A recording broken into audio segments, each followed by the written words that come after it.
Rasdi, kenapa kamu tidak bisa melihat bahwa aku sangat mencintaimu? Aku rela meninggalkan pernikahan ini agar kita bisa bersama kembali. Kuakui aku sedikit egois karena menjadikan Rasal sebagai penggantimu. Tetapi itu karena aku tidak bisa melupakan semua kenangan cinta kita dan melepaskan bayanganmu selama ini. Aku merasa saat aku bersama Rasal, aku juga bersamamu, isak Kanaya dengan sedih.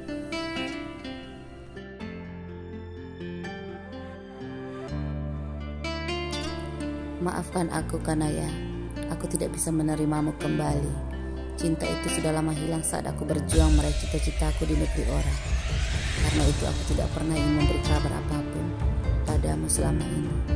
Aku takut kamu berharap tanpa kepastian. Dan saat semuanya sudah kumiliki, aku mendengar kamu menikah dengan Rasal.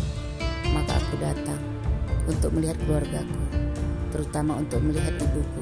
Ucapku menjelaskan isi hatiku kepada Kanaya. Rasdi, Rasal tetap akan menceraikanku. Dia sangat marah dan aku juga tidak ingin melanjutkan pernikahan ini. Apakah tidak ada rasa kasih yang tersisa di hatimu untukku? Tangis Kanaya akhirnya.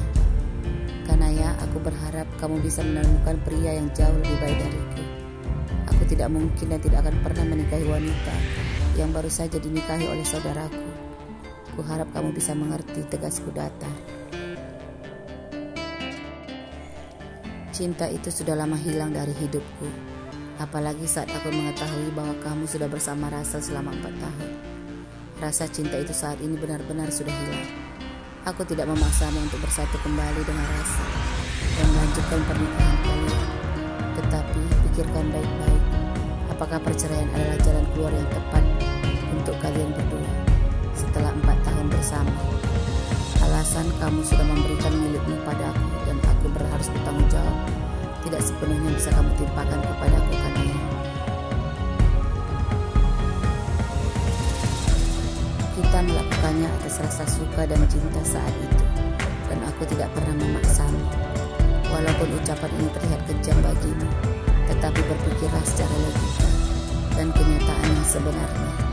Maafkan karena aku sangat tidak berperasaan kepadamu, tetapi itu harus kusampaikan Kanaya, agar kamu tidak mengharapkan sesuatu yang sudah lama hilang dariku.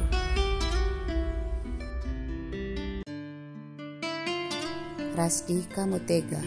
Kamu tidak bisa memutuskan sendiri semuanya, Rasdi, tangis Kanaya. Aku tidak percaya jika kamu bisa melupakanku. Atau apakah karena perjodohanmu dengan Elia, sehingga kamu mudah sekali memutuskan semua begitu saja? Isak Kanaya memelas. Kanaya, jangan salahkan wanita manapun yang akan menjadi pasangan hidupku nanti. Selain orang tuaku yang sangat mengharapkan Elia, aku juga ingin melakukan sesuatu untuk memenuhi keinginan mereka yang tidak pernah kulakukan selama ini.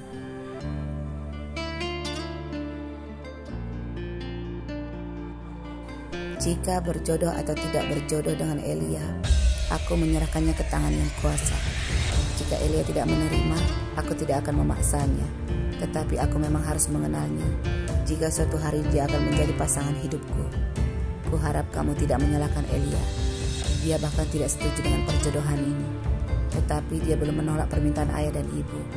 Dan kami akan membahas ini bersama nanti. Ucapku menjelaskan kedekatan hubungan yang masih baru saja terjadi antara aku dan Elia.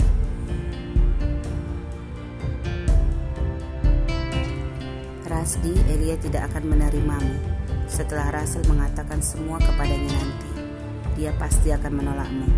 Dan saat itu kuharap kamu tidak menolakku. Ucap Kanaya menangis dan bergegas pergi meninggalkanku.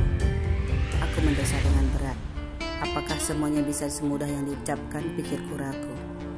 Russell dan Kanaya, apakah keduanya sama sekali tidak memiliki ikatan yang kuat setelah sekian lama bersama?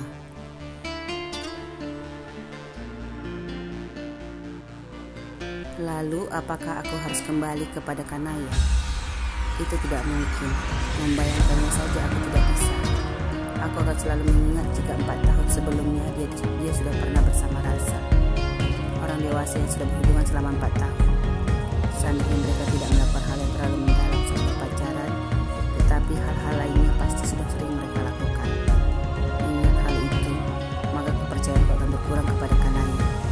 Benih-benih kecurigaan akan selalu timbul saat aku bercumbu dengannya.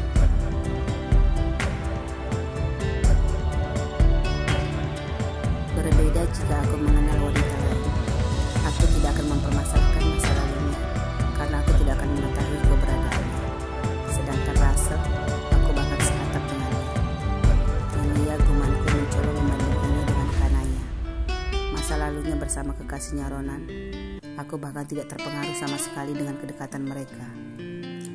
Aku memang melihat penolakan yang jelas di mata Elia untukku. Semua kesalahan yang diperbuat oleh Russell padanya, aku yang menerima hukumannya.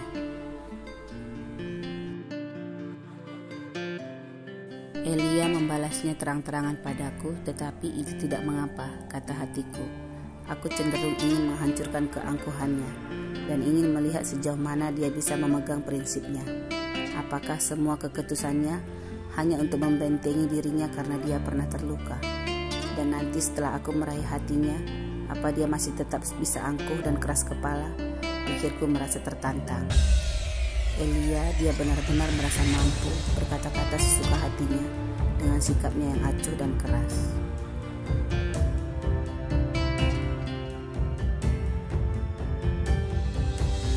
Tetapi menurutku dia hanya lebah kecil yang pemarah. Aku akan menjadi bunga untuknya, sehingga dia akan berlari menghisapku, lalu hinggap selamanya saat dia menelan semua sari-sariku. Pikirku membayangkan kepatuhannya saat dia sudah melakukan kesalahan di perusahaan kemarin. Beberapa hari berlalu dengan tenang. Ayah memberiku izin bersanteria hari ini dengan alasan menghilangkan penat setelah lelah bekerja dan target produksi telah tercapai. Dan karena lembur bekerja beberapa hari, Lila dan Jimmy membawaku bermain dan berenang ke pantai The Sunset yang indah di kotaku. Baju renang yang dibawa Lila terlihat sedikit seksi untukku, tetapi untung saja ayahku tidak tahu. Pak Russell telah beberapa kali bertanya tentang kabarku setelah dia meminta izin apakah dia bisa menghubungiku atau berteman denganku. Aku menjawab ya, tentu saja. Berteman saja tidak ada salahnya, pikirku. Hanya saja aku tidak ingin terlalu dekat karena dia adalah suami orang lain, balasku padanya waktu itu. Dan di perusahaan, aku tidak melihat Pak Rasdi. Ayah mengatakan dia sedang di Jepang, di cabang pusat perusahaan besar saat ini.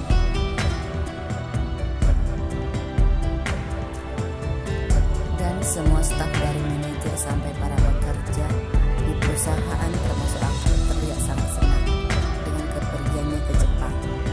Soalnya semua takut kena tegur jika tiba-tiba direktur baru turun ke lapangan. Elia, jangan terlalu ke tengah, nanti tenggelam, teriak Lila memanggilku dari tepi pantai. Aku berhenti dan menggerak-gerakkan kakiku dengan teratur saat berenang. Hari ini banyak orang yang berlibur, dan orang-orang di pantai terlihat asik dengan kesenangannya masing-masing. Aku menyelam dan berenang kembali ke tepi. Aku mendengarkan peringatan Lila. Ombak dan arus air laut ternyata lebih kuat di tengah, membuatku segera berpikir 2 kali untuk tidak terlalu jauh dari tepi pantai. Dan saat tiba di tepi pantai, aku membenahi baju renang di bagian dada dan pahaku sebelum berdiri. Takut bajunya tersingkap sehingga bagian tubuhku akan terlihat nanti. Elia panggil sebuah suara saat aku baru saja berdiri, dan aku terkejut melihat Ronan dan Sisley tiba-tiba saja datang menghampiriku, dan keduanya sepertinya juga habis berenang.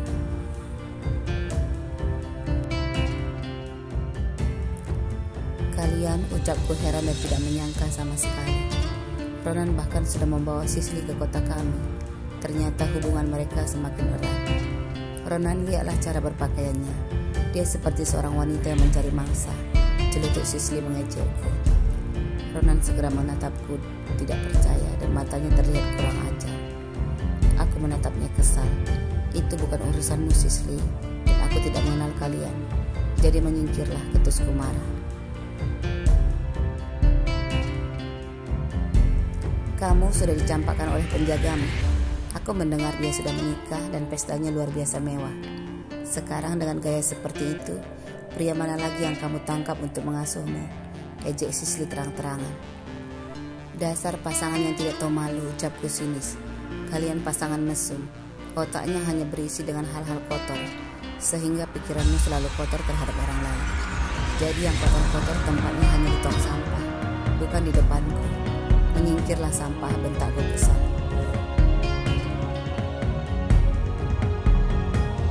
Elia, ternyata setelah kita putus, kamu berani memperlihatkan aslimu. Selama bersamaku kamu selalu soalim, tetapi di depan umum seperti ini, kamu lebih parah dari wanita panggilan pria Ronan marah. Siapa yang kamu panggil wanita panggilan? Tegur seseorang dari belakangku. Saat aku ingin berteriak membalas tuduhan kasar Ronan kepada aku. Ronan dan Sisley terlihat kaget sehingga keduanya melihat ke belakangku. Dan aku jadi berbalik. Siapa dia? Aku sedikit kaget dan terpana.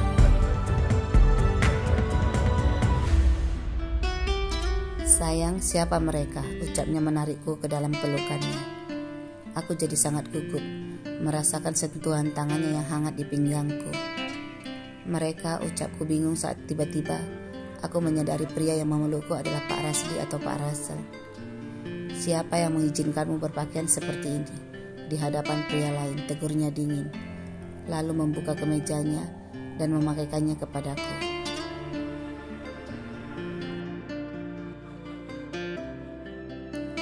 Pak Ras, ucapku ragu-ragu. Kamu pangling melihat calon suamimu, ucapnya tersenyum menggoda. Dia Pak Rasdi, gumanku terkejut. Rambutnya dipangkas habis seperti seorang tentara. Dia jadi terlihat semakin tampan dan tinggi. Siapa kamu? Seru Ronan tidak senang. Aku Rasdi dan ini calon istriku, ucapnya menarikku ke dalam pelukannya lagi.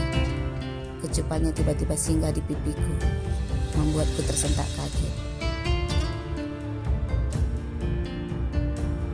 Sekali lagi kamu berani menuduhnya wanita panggilan, maka aku akan menghancurkan mulut kotormu itu, ucap Pak Rasdi tanpa melihat ke Ronan sama sekali. Satu tangannya di pinggangku dan satu lagi membenahi rambutku yang basah. Tindakannya yang mesra membuatku gugup dan berdebar, sehingga aku lupa menolaknya. Katakan sayang, kamu ingin aku menghajarnya sekarang? Ucap Pak Rasdi meminta persetujuanku. Iya, balasku gugup. Aku benar-benar terpana dengan penampilannya. Dia jadi terlihat berbeda dengan Pak Russell. Jangan sombong kamu, Elia. Setelah dicampakkan pria ini, nanti kamu baru tahu rasa, ucap Sisley kesal dan menegurku.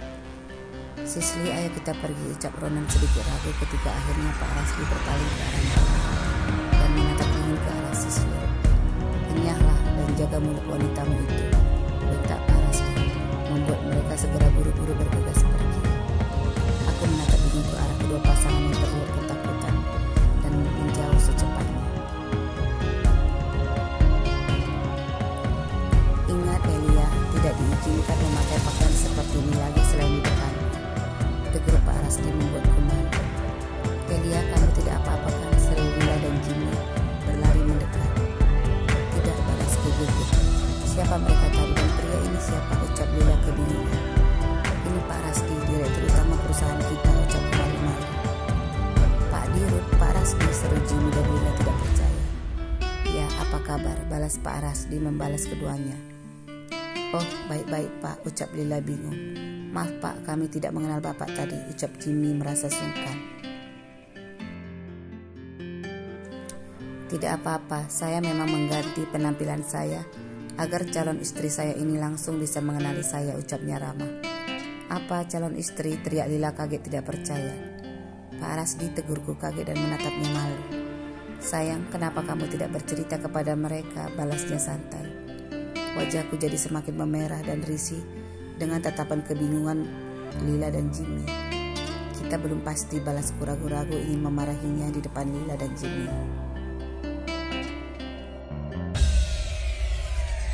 Aku tadi mampir ke rumah dan ayahmu menyuruhku menjemputmu kemari. Ucapnya lagi membuatku semakin tidak berkutik. Ternyata sudah sedekat itu ya, celutuk Lila tanpa sadar. Benar, sebelum pulang kami ingin berjalan di pantai ini sebentar. Apa kalian keberatan? Ucap Pak Rasdi to the point. Tidak Pak, silakan saja, balas Jimmy buru-buru. Kita belum berkenalan, ucap Pak Rasdi lagi dengan ramah. Saya Lila Pak, ucap Lila sedikit malu, lalu menyodorkan tangannya. Dan saya Jimmy Pak, ucap Jimmy tidak ketinggalan. Baiklah, terima kasih sudah membawa Elia kemari. Dan nanti biar kami pulang bersama, ucapnya ramah. Aku benar-benar tidak bisa menahan dan menolak kata-katanya. Melihat Lila dan Jimmy sangat menghormati Pak Rasdi, aku jadi terdiam. Elia, pakaianmu kutitipkan di tempat yang kita sewa tadi, bisik Lila sebelum berlalu. Terima kasih, balasku cepat. Lihat batu besar itu Elia, ayo kita berjalan ke sana saja, ajak Pak Rasdi sambil tersenyum menatapku. Aku sedikit risih melihat dadanya yang bidang, lalu aku menjauhkan tatapanku dari tubuhnya. Aroma parfum pria maskulin dari kemejanya menaungiku, membuatku resah dan bingung bertindak. Jika aku melepaskan baju kemejanya, maka tatapan nakalnya akan berkeliaran menggodaku, pikirku malu. Kenapa? Mau digendong atau naik di punggungku saja? Rayunya tersenyum nakal. Benar-benar pria tukang rayu, geramku semakin sangat tingkat.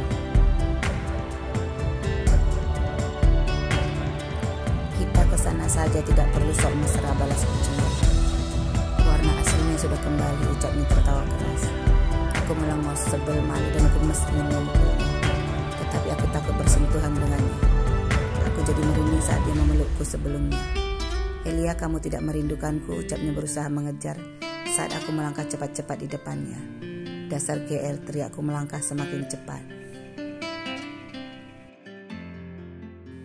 Sayang, jangan buru-buru, nanti jatuh, balasnya cepat. Siapa sayangmu, jangan so akrab, teriakku keras. Aku tidak peduli dengan pandangan mata-mata yang penasaran melihat tingkah kami. Aku merasa semua wanita di pantai ini pasti mengecapku sebagai wanita sombong jika melihat penampilan dan panggilan sayang dari Pak Rasdi padaku. Tatapan kekaguman para wanita terlihat padanya, dan tatapan mengejek akan mengarah kepadaku karena mengira aku terlalu bodoh mengacuhkan pria tampan dan manis seperti itu. Liburan yang benar-benar apes, ketemu dengan mantan yang tidak tahu malu, dan ketemu dengan pria tukang rayu yang so akrab. Elia, awas, ucapnya saat aku tidak melihat gundukan pasir karena terlalu sibuk mengomel sendirian. Aku berteriak dengan keras dan tubuhku jatuh pasrah, terjerembab ke pasir di tepi pantai. Suara tawanya yang keras membuatku malu, kesal dan ingin memarahinya. Wajahku penuh dengan pasir dan aku tidak berani membuka mataku. Sayang, jangan bergerak, ucapnya terkekeh geli. Aku menyemburkan pasir-pasir yang masuk ke dalam mulutku. Diam Elia, jangan melakukan apapun perintahnya. Membuatku terdiam. Aku ingin sekali menangis karena malu. Aku akan membersihkannya dengan air laut, bisiknya, lalu mengangkatku dengan mudah dan santai. Aku sama sekali tidak berani membuka mataku dan membiarkannya melakukan apa saja.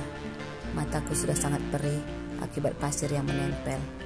Aku meraba pundaknya dengan dada berdebar. Bagaimana dia membawaku, ucapku berdebar takut dan malu. Suara syuk-syukan orang-orang di pantai dan tepukan riuh membuatku merasa jika itu untuk menyoraki tindakan mesra yang dia lakukan kepadaku. Tangannya dengan kokoh menggendongku dan kemudian menurunkanku di pangkuannya saat sudah berada di dalam air. Jangan bergerak di sini lagi. Dan aku semakin berdebar saat duduk di pangkuannya. Pak Rasdi lalu membasuh mukaku dengan perlahan. Aku tidak mengerti di kedalaman berapa dia duduk. Memangkuku sehingga bagian dadaku sudah ditutupi oleh air laut. Perlahan dan berhati-hati dia menyuruhku untuk berkumur sampai bersih. Lalu di saat mataku hampir bersih dibasuhnya dengan air,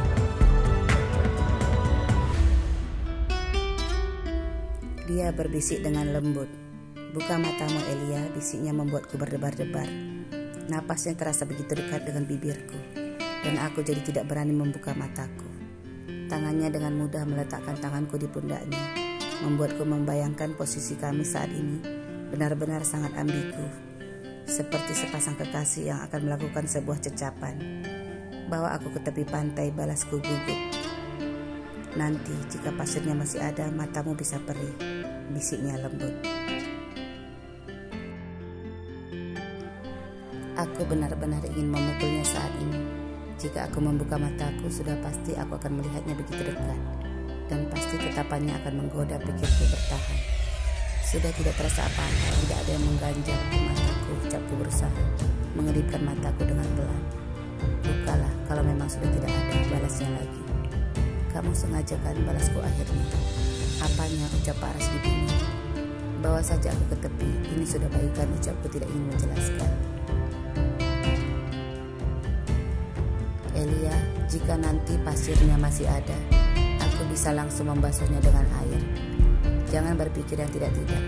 Aku tidak tertarik," ucapnya datar, dan aku sangat malu mendengarnya. "Kamu sok berpura-pura tidak mengerti," teriakku marah, dan aku membuka mataku. Aku berteriak kesakitan. Mataku tiba-tiba perih luar biasa. "Tenanglah dan jangan melawan. Pegang leherku erat-erat," ucapnya tegas, lalu dengan cepat membawaku menyelam. Aku sangat takut kemana dia membawaku, pikirku gelisah, lalu segera memeluknya dengan erat. Air yang dingin terasa hangat saat dia mendekapku dengan kuat, dan sebuah cecapan yang kuat menekan dan mendesak bibirku membuatku terperangah kaget. Aku membuka mataku lebar-lebar dan berusaha menolak cecapannya yang tiba-tiba. Lalu aku memukul dadanya dengan kuat. Tetapi saat dia melonggarkan pelukannya, aku tidak siap sama sekali untuk berenang dan takut tenggelam, sehingga aku kembali meraih memeluk pundaknya. Cecapannya masih mengisapku dengan kuat sehingga aku hampir tidak dapat menahan napasku lagi.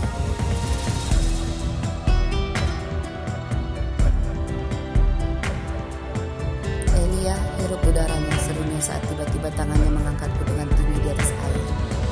Aku menggap-menggap menghirup udara sebebas mungkin. Lalu aku menatapnya termangu setelah napasku sedikit teratur. Matanya sudah tidak perih lagi, ucapnya tersenyum manis. Aku jadi terpana. Aku tidak mampu memukulnya. Dia sengaja melakukan itu semua agar aku membelalakkan mataku di dalam air, pikirku bingung. Dan benar, perih di mataku sudah menghilang. "Kamu sudah mencuri cecapanku," seruku kesal, lalu mencubit pundaknya. "Itu hadiahnya karena sudah menolongmu," balasnya tersenyum manis. "Dasar pria gatal," seruku kesal, karena tiba-tiba teringat cerita Pak Russell tentangnya dan Kanaya. "Jangan menghakimiku sebelum mendengarkan penjelasanku, Elia," ucapku memandangnya lekat-lekat. "Ayo kita ke tepi pantai lalu membersihkan diri terlebih dahulu. Sudah sore, nanti kamu masuk angin. Setelah makan malam, lalu mari kita bicara."